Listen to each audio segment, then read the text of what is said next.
مرکز دعوت الحق والعلوم الاسلامیہ در حقیقت آج سے 150 سال پہلے جو ہمارے ملک میں غدر کے واقعے کے بعد جس کی داغ بیل رکھی گئی تھی،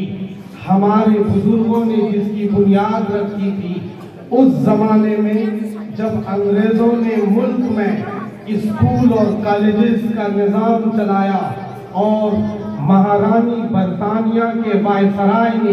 یہ اعلان کیا کہ اس ملک کے اندر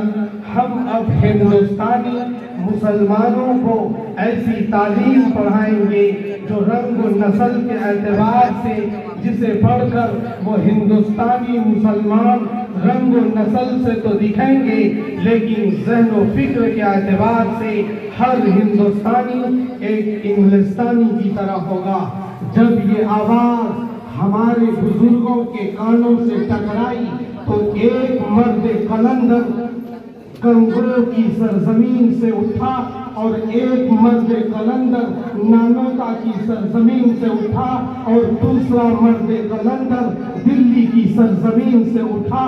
اور پھر انہوں نے ایک ایسے مدرسے کی داغ بیل ڈالی جس مدرسے کی برکت سے انہوں نے یہ اعلان کیا کہ انگریز کے خلاف ہم ایک ایسی تعلیم دیں گے انشاءاللہ العزیز۔ ان مدرسوں کی برکت سے ہم مسلمان یعنی ہند کو ایسی تعلیم دیں گے کہ ہر ہندوستانی مسلمان رنگ و نسل کے اعتبار سے ہندوستانی دکھے گا لیکن ذہن و فکر کے اعتبار سے مکی اور مدنی دکھے گا۔ اور یہ اعلان کیا یریدون لیطفئوا نور اللہ بافواہہم واللہ متم نورہ ولو کرہ الکافرون۔ آج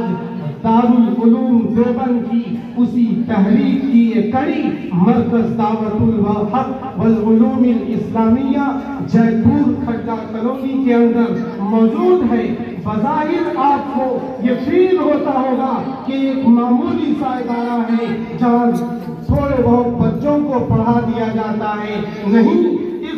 مدرسے کی اساس اور اس کا فاؤنڈیشن در حقیقت دارالعلوم دیوبند سے جڑتا ہے۔ اسی لیے تو اس ادارے کی داغ بیل جب ڈالی گئی تھی تو دارالعلوم کے بے مثال محدث کبیر نے اس کی بنیاد رکھی اور لوگوں کو یہ سمجھایا اس شعر کے ساتھ کہ سوبار سوارا ہے ہم نے اس ملک کے گیسوئے برہم کو یہ ارض جنوب بتلائیں گے، ہم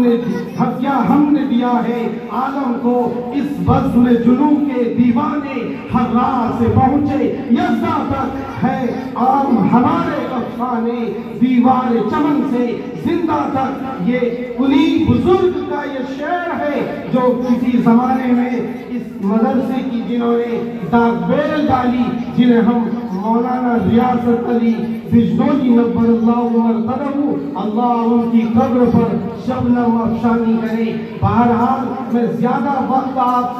کا نہیں لینا چاہتا، مجھے صرف 5 منٹس ملے ہیں۔ میں آپ کو یہ سمجھانا چاہتا ہوں کہ جس ادارے کی تعلیم کو اور یہاں کی کارکردگی کو آپ سن رہے ہو، در حقیقت یہ وہ کارکردگی ہے، یہ وہ تعلیم ہے جو فاران کی چوٹی سے کبھی گزر کر مکے کی سرزمین سے نکل کر مدینے کی گلی کوچوں سے نکل کر بغداد کی سرزمین پر جو تعلیم پہنچی تھی، بغداد سے لے کر دریائے نیل کے ساحل سے ہوتے ہوئے وہاں سے کراس کرتے ماوراء نہر کے علاقے میں جو تعلیم پہنچی تھی، جو تعلیم سمرقند اور بخارا کو جس تعلیم نے برابر کیا تھا، وہی تعلیم سمرقند اور بخارا سے ہوتے ہوئے دلی کی سرزمین پر پہنچی تھی اور دلی کی سرزمین سے دیوبند کی نشأت ثانیہ کے بعد لوگوں کو یہ سمجھایا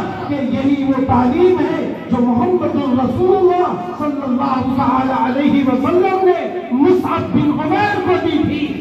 جو تعلیم ابی بن کعب کو دی تھی، جو تعلیم عبداللہ ابن عباس کو دی تھی، جو تعلیم عبداللہ ابن مسعود کو دی تھی، وہی تعلیم مرکز دعوت الحق والعلوم الاسلامیہ اپنے مسلمانوں نے ہند کے بچوں کو سکھاتا ہے۔ بہرحال آپ نے جو کچھ بھی سنا وہ ایک عظیم بات سنی ہوگی، مہتاب یہاں کے ذروں کو ہر رات منانے آتا ہے، مہتاب یہاں کے ذروں کو ہر رات منانے آتا ہے، خورشید یہاں کے غنچوں کو ہر صبح جگانے آتا ہے۔ یہ آپ سوچ رہے ہوں گے کہ یہ کیسے ہو گیا کہ یہاں یہ تعلیم دی جا رہی ہے۔ در حقیقت دارالعلوم دیوبند ہمارے اساتذہ یہ کہتے تھے کہ یہ کوئی ادارہ نہیں ہے، یہ تحریک ہے، اسی لیے تو اس تحریک نے سارے عالم کو جگمگایا اور ہند کو بھی جگمگایا۔ آج آپ کشمیر سے لے کر کنیا کماری تک اور ادھر منی پور سے نکلو تو منی پور اور چین کے ساحل، ہند اور چین کے ساحل سے لے کر گجرات کے ساحل تک یہی تحریک جگمگا رہی ہے جسے دارالعلوم دیوبند کی تحریک کہتے ہیں۔ اٹھائے کچھ وقت لالے نے، کچھ نرگس نے، کچھ گل نے، اٹھائے کچھ ورق لالے نے، کچھ نرگس نے، کچھ گل نے، چمن میں ہر طرف بکھری پڑی ہے داستاں میری۔ اس لیے دارالعلوم کی اس تحریک سے وابستگی اور اس سے جڑ کر مجھے بے حد خوشی ہے۔ آج آپ کے سامنے یہ بولنے میں بھی کچھ لطف فیل کر رہا ہوں کہ آپ کو یہ سمجھا سکوں کہ آپ کی کالونی میں یہ عظیم نعمت ہے۔ اس نعمت سے جڑنا ہر مسلمانوں نے فرد کی ذمہ داری ہے کہ وہ جڑے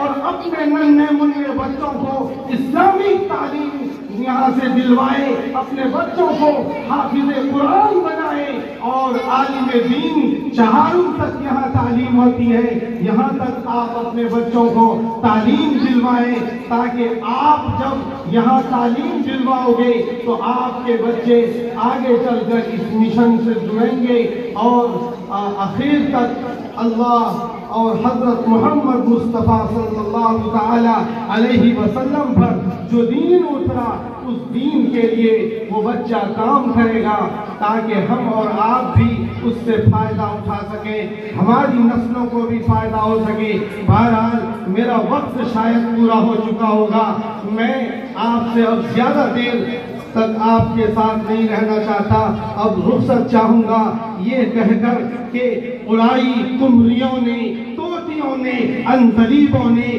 چمن بالوں نے مل کر لوٹ لی طرز فغاں میری۔ بہرحال اب اس شعر کے ساتھ میں جو ابھی پڑھ چکا ہوں آپ سے رخصت چاہوں گا کہ آپ کو اس ادارے سے جڑنا چاہیے اور اپنے بچوں کو یہاں داخلہ دلوانا چاہیے۔ میں اس بات کی شہادت دے سکتا ہوں کہ آپ کی کالونی کا یہ عظیم اور مستحکم ادارہ ہے، یہ وہی ادارہ ہے جو دارالعلوم دیوبند کے اکابرین نے اس